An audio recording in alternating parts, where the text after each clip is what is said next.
आपण पाहत आहात सत्यदर्शन न्यूज। दावोसच्या परिषदेत गुंतवणुकीसाठी महाराष्ट्राला पसंती। स्वित्झर्लंडमधील दावोस इथं सुरू असलेल्या जागतिक आर्थिक परिषदेत 2 दिवसात महाराष्ट्राने 3,10,850 कोटीचे सामंजस्य करार केले असून आज 42,825 कोटीचे करार होत आहे।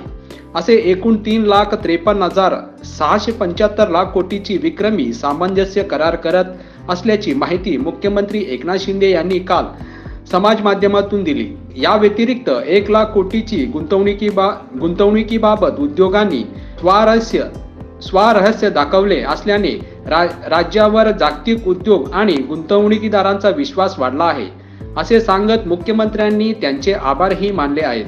या करारामुळे राज्यात 2 लाख इतक्या मोठ्या संख्येने रोजगार निर्मिती होणार आहे। गेल्या वर्षी दावोस येथे झालेल्या करारापेक्षा यंदा अधिक गुंतवणुकीचे सामंजस्य करार होत आहेत, असे सांगताना उद्योगपूरक, कुशल मनुष्यबळ आणि झटपट निर्णय घेणारे लोकाभिमुख राज्य अशी महाराष्ट्राची प्रतिमा जगभरात असल्याचे या ठिकाणी जाणवल्याचे मुख्यमंत्र्यांनी यावेळी सांगितले। त्याआधी एका चर्चासत्रात मुख्यमंत्री सहभागी झाले होते।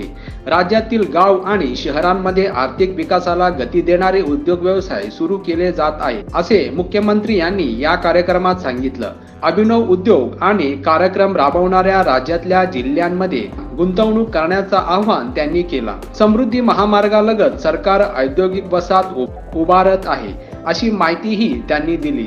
दावोस मधल्या महाराष्ट्र दालनात काल मुख्यमंत्री एकनाथ शिंदे यांनी अदानी समूहाचे संस्थापक आणि अध्यक्ष गौतम अदानी, ज्येष्ठ उद्योगपती लक्ष्मी मित्तल, फ्रेंच वाणिज्य कंपनी असलेल्या लुईस ड्रेफ्सचे मुख्य धोरणकर्ते अधिकारी थॉमस कॉटेडियर आणि मुख्य वित्त अधिकारी पॅट्रिक टूहरचे प्रजासत्ताक स्थिती विक्टोविटीज ॲटॉमिका कंपनीचे चेअरमॅन डेव्हिड कोब्रोक यांची भेट घेतली आणि गुंतवणुकीच्या संधीबाबत चर्चा केली।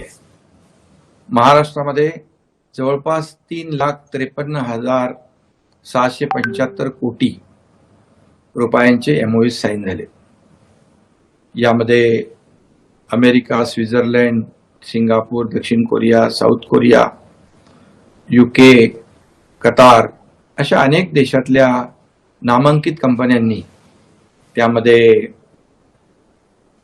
गुंतवणूक करण्याचा निर्णय घेतला।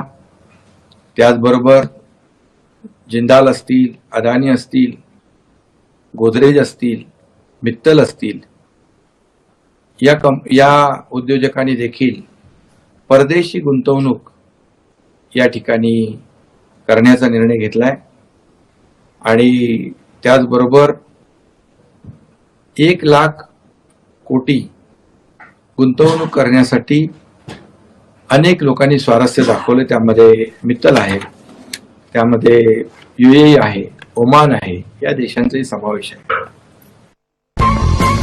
सत्यदर्शन न्यूजला लाईक करा, शेअर करा, सबस्क्राईब करा।